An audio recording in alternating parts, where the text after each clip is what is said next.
আমাদের নেতা বুঝতে পারছেন না? পৃথিবীতে আবার দুটো নেতা আসবে, একটা হলো শয়তানদের পক্ষে আর একটা মোমেনদের পক্ষে, মুসলমানদের পক্ষে নয়। কারণ মুসলমানদের মধ্যে দুদিক আছে, এক মুনাফিক আছে, একটা মোমেন আছে। ওই জন্য মুসলমান বললে হবে না, মোমেন মুসলমানদের জন্য আসবে কে?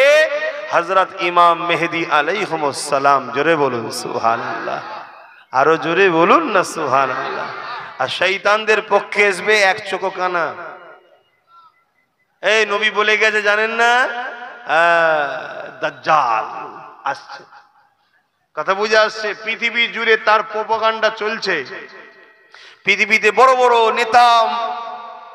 বড় নেতা সাইন্সারা সব দাজ্জালের হয়ে কাজ করছে। দাজ্জাল কখন আসবে? আল্লাহ নবী বলেছেন। কি গো, বলবো না দাজ্জালের ওয়াজ করলেও আজকে কিছু লোকের অসুবিধা হয়। কেন না? ও সব কথা বলার কি? আরে আপনি তো বলছেন কোরআন হাদিসের কথা বলুন, তো কোরআন হাদিসই তো বলছি। আল্লাহ নবী বলেছেন তোমরা মনে রেখে দিও, আমার আল্লাহ পাক এক চোখে কানা নয়। আমার আল্লাহ কখনো দুনিয়া জমিনে এসে কাউকে ধরে ধরে বলবে না যে আমাকে খোদা বল। দাজ্জাল এক চোখে কানা হবে, দুনিয়ায় 40 দিন সে থাকবে। 40 দিনের মধ্যে পৃথিবীকে ঘুরে ফেলবে। এই 40 দিনে সে নিজেকে খোদা দাবি করবে। এ আমার উম্মতিরা, সে এক চোখে কানা হবে। যে তাকে খোদা বলে মানবে তাকে সে সোনা দেবে, হিরে দেবে, বড় বড় বাড়ি গাড়ি দিয়ে দেবে। আর যে মানবে না তাকে সে কতল করে দিয়ে তার বাহাতে জাহান্নাম থাকবে, ওই জাহান্নামে ফেলে দেবে। এ আমার উম্মতেরা, তার হাতে জাহান্নামের মধ্যে আমি রাসূলুল্লাহ বলি আল্লাহর শান্তি আছে।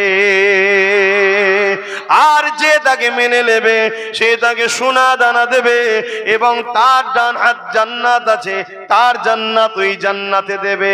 আমি রাসূলুল্লাহ জানিয়ে দিলাম ওই জান্নাতটা হলো হাকিকাতে আল্লাহ পাকের জান্নাত। এ যুবকেরা, তরুণেরা, তাহলে রাসূলুল্লাহকে আমরা মানি। নবী আমার 1500 বছর আগে বলে গেছে দাজ্জাল ততক্ষণ পর্যন্ত আসবে না যতক্ষণ পর্যন্ত দুনিয়ার জমিনে খরা না দেখা দেবে।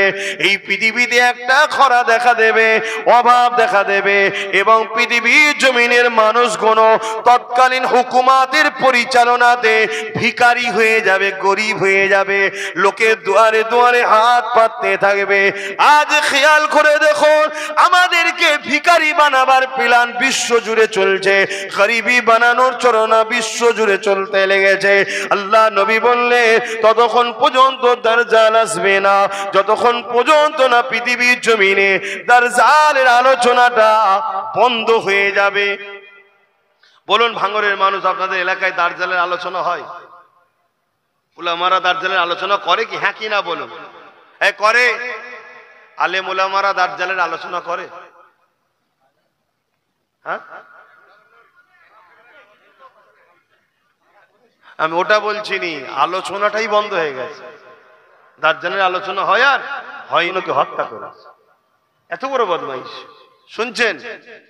ওই জন্য হিটলার ইহুদি গুলোকে মেরে দিচ্ছিল। হিটলার কোন ধর্মের বলুন? সে খ্রিস্টান ধর্মের লোক।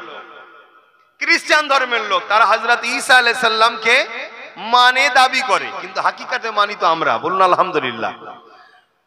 তো যা ও কি করলো, শুধু গ্যাস চেম্বারে ভরে 60 লক্ষ ইহুদিকে মেরে দিয়েছে। এইভাবে পৃথিবীর ইহুদিদের মেরে শেষ করে দিচ্ছিল। লাস্টে বললো আমি কিছুকে ইচ্ছা করে রেখে গেলাম, কেন? এই যে মেরেছি আমি, লোক আমায় ভুল বুঝছে, একদিন দুনিয়া বলবে হিটলার ঠিক করেছিল। কেউ না বলুক, আজকে আমি বলছি ঠিক করেছিল। কথা বুঝছেন না? বোঝেন না? কেউ না বলুক, আজকে আমি বলছি ঠিক করেছিল। কেন? একটা 7 দিনের বাচ্চাকে বন্দীরা হত্যা করেছে, 9 মাসের বাচ্চাকে ফাঁসি দিয়েছে। শুনছেন না? শোনেন? আর ওই খসলত আমাদের এলাকাতেও কিছু আছে। ছোট ছোট বাচ্চাগুলো কেউ মারছে, মেরেছে না মারেনি? বাপ না হয় ভুল করেছে, তোর নজরে ভুল তো নয়, তোর নজরে বাচ্চাগুলোকেও পর্যন্ত ছাড়েনি, বাচ্চাগুলোকেও মারছে। কি জালিম শুরু হয়ে গেল। তবে এই লক্ষণ ভালো না খারাপ? মুমিনদের জন্য ভালো। আলহামদুলিল্লাহ বলুন, আলহামদুলিল্লাহ বলুন। হ্যাঁ, মুমিনদের জন্য ভালো। কেন? এই পাপটা যত বাড়বে আমাদের নেতা তত তাড়াতাড়ি দুনিয়ায় আসবে। জোরে বলুন সুবহানাল্লাহ।